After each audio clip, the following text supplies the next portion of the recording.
श्री राधा कृष्णाभ्याम नमः।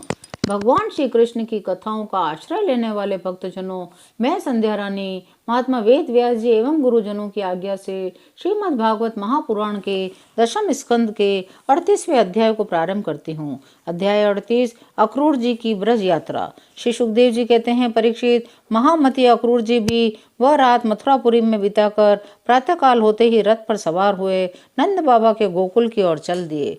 परम भाग्यवान अक्रूर जी ब्रज की यात्रा करते समय मार्ग में कमल नयन भगवान श्री कृष्ण की परम प्रेममय भक्ति से परिपूर्ण हो गए। वे इस प्रकार सोचने लगे, मैंने ऐसा कौन सा शुभ कर्म किया है, ऐसी कौन सी श्रेष्ठ तपस्या की है, अथवा किसी सत्पात्र को ऐसा कौन सा महत्वपूर्ण दान दिया है जिसके फलस्वरूप आज मैं भगवान श्री कृष्ण के दर्शन करूंगा।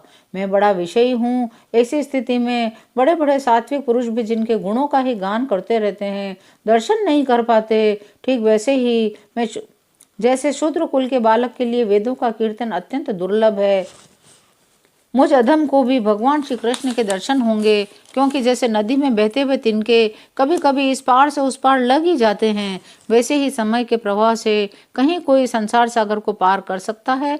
अवश्य ही आज मेरे सारे अशुभ नष्ट हो गए हैं। आज मेरा जन्म सफल हो गया, क्योंकि आज मैं भगवान के उन चरण कमलों में साक्षात नमस्कार करूंगा जो बड़े बड़े योगी यतियों के भी केवल ध्यान के ही विषय हैं। ओहो, कंस ने तो आज मेरे ऊपर बड़ी ही कृपा की है। उसी कंस के भेजने से मैं इस भूतल पर अवतीर्ण स्वयं भगवान के चरण कमलों के दर्शन कर पाऊंगा, जिनके नख मंडल की कांति का ध्यान करके पहले युगों के ऋषि महर्षि इस अज्ञान रूपी अपार अंधकार राशि को पार कर चुके हैं। स्वयं वही भगवान तो अवतार ग्रहण करके प्रकट हुए हैं। भगवान विष्णु पृथ्वी का भार उतारने के लिए स्वेच्छा से मनुष्य की सी लीला कर रहे हैं। वे संपूर्ण लावण्य के धाम हैं, सौंदर्य की मूर्तिमान निधि हैं। आज मुझे उन्हीं का दर्शन होगा, अवश्य होगा। आज मुझे सहज में ही आंखों का फल मिल जाएगा। जब समस्त पापों के नाशक उनके परम मंगलमय गुण, कर्म और जन्म की लीलाओं से युक्त होकर वाणी उनका गान करती है, तब उस गान से संसार में जीवन की स्फूर्ति होने लगती है, शोभा का संचार हो जाता है, सारी अपवित्रताएं धुलकर पवित्रता का साम्राज्य छा जाता है। परंतु जिस वाणी से उनके गुण, लीला और जन्म की कथाएं नहीं गाई जाती, वह तो मुर्दों को ही शोभित करने वाली है, होने पर भी नहीं होने के समान है, व्यर्थ है।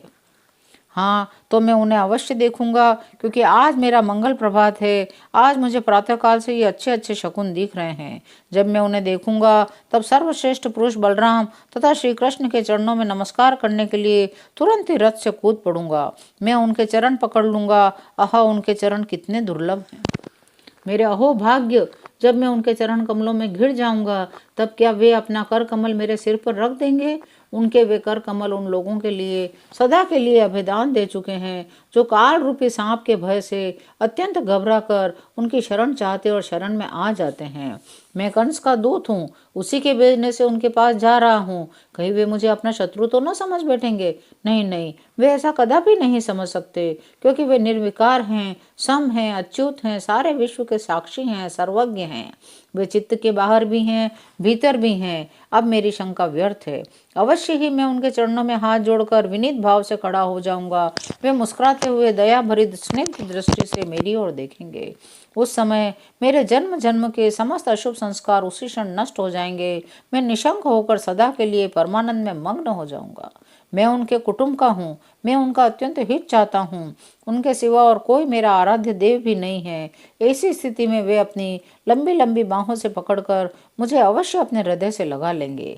जब वे मेरा आलिंगन कर चुकेंगे, मैं हाथ जोड़कर सिर झुकाकर उनके सामने खड़ा हो जाऊंगा। तब वे मुझे चाचा अक्रूर कहकर संबोधित करेंगे। क्यों न हो, इसी पवित्र और मधुर यश का विस्तार करने के लिए ही तो वे लीला कर रहे हैं। तब मेरा जीवन सफल हो जाएगा। मैं उनके सामने विनीत भाव से सिर झुकाकर खड़ा हो जाऊंगा। बलराम जी मुस्कुराते हुए मुझे अपने हृदय से लगा लेंगे। फिर मेरे दोनों हाथ पकड़कर मुझे घर के भीतर ले जाएंगे। वहाँ सब प्रकार से मेरा सत्कार करेंगे। इसके बाद मुझसे पूछेंगे, कंस हमारे घर वालों के साथ कैसा व्यवहार करता है। श्री सुखदेव जी कहते हैं, परीक्षित, अक्रूर पूरे मार्ग में इसी चिंतन में डूबे डूबे रथ से नंद गांव पहुंच गए। सूर्य अस्ताचल पर चला गया।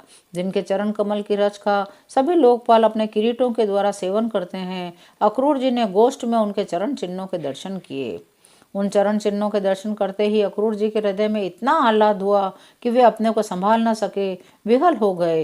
प्रेम के आवेग से उनका रोम रोम खिल उठा, नेत्रों में आंसू भर आए और वे उसी धूलि में लौटने लगे और कहने लगे, यह मेरे प्रभु की चरणों की रज है।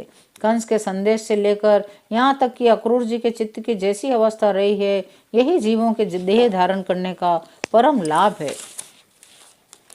जीव मात्र का यही परम कर्तव्य है कि दंभ, भय, शोक त्याग कर भगवान की मूर्ति, प्रतिमा, भक्त आदि चिन्ह, लीला, स्थान, गुणों के दर्शन, श्रवण आदि के द्वारा ऐसा ही भाव संपादन करे। ब्रज में पहुंचकर अक्रूर जी ने श्री कृष्ण और बलराम दोनों भाइयों को गाय धोने के स्थान में विराजमान देखा। श्याम सुंदर श्री कृष्ण पीताम्बर धारण किए हुए थे, गौर सुंदर बलराम नीलांबर धारण किए हुए थे। उनके क्षेत्र शरतकालीन कमल के समान खिले हुए थे। उन्होंने अभी किशोर अवस्था में प्रवेश ही किया था। वे दोनों गौर और श्याम निखिल सौंदर्य की खान थे। घुटनों का स्पर्श करने वाली लंबी लंबी भुजाएं, सुंदर बदन, परम मनोहर और गज शावक के समान ललित चाल थी। उनकी मंद मंद मुस्कान और चितवन ऐसी थी मानो दया बरस रही हो। वे उदारता की मानो मूर्ति थे। भगवान के दर्शन से उन्हें इतना आह्लाद हुआ, उनके नेत्र आंसुओं से सर्वथा भर गए, सारे शरीर में पुलकावली छा गई। उत्कुंठावश वे अपना नाम भी न बता सके। शरणागत वत्सल भगवान श्री कृष्ण उनके मन का भाव जान गए। उन्होंने बड़ी प्रसन्नता से चक्रांकित हाथों के द्वारा उन्हें खींच कर उठाया और हृदय से लगा लिया। एक हाथ श्री कृष्ण ने पकड़ा, दूसरा बलराम जी ने पकड़ा और दोनों भाई अक्रूर जी को अपने घर में लिवा ले गए। घर ले जाकर भगवान ने उनका बड़ा स्वागत सत्कार किया, कुशल मंगल पूछकर श्रेष्ठ आसन पर बिठाया, विधि पूर्वक उनके पांव पखार कर मधुपर्क माने शहद मिला हुआ दही आदि पूजा की सामग्री भेंट की। इसके बाद भगवान ने अतिथि अक्रूर जी को एक गाय दी, पैर दबाकर उनकी थकावट दूर की, बड़े आदर और श्रद्धा से उन्हें पवित्र और अनेक गुणों से युक्त अन्न का भोजन कराया। इस प्रकार सत्कार हो चुकने पर नंद राय जी ने उनके पास आकर पूछा, अक्रूर जी, आप लोग निर्दयी कंस के जीते जी किस प्रकार अपने दिन काटते हैं? अरे, उसके रहते आप लोगों की वही दशा है जो कसाई द्वारा पाली हुई भेड़ों की होती है। जिस इंद्रिय राम पापी ने अपनी बिलखती हुई बहन के नन्हे नन्हे बच्चों को मार डाला, आप लोग उसकी प्रजा हैं, फिर आप सुखी हैं, यह अनुमान तो हम कर ही कैसे सकते हैं। अक्रूर जी ने नंद बाबा से पहले ही कुशल मंगल पूछ लिया था। जब इस प्रकार नंद बाबा ने मधुर वाणी से अक्रूर जी से कुशल मंगल पूछा, उनका सम्मान किया, तब अक्रूर जी के शरीर में रास्ता चलने की जो थकावट थी वह सब दूर हो गई। 38वां अध्याय यहीं माफ करना 38वां अध्याय यहीं विराम लेता है। शेष अगले अंकों में। जय श्री कृष्ण।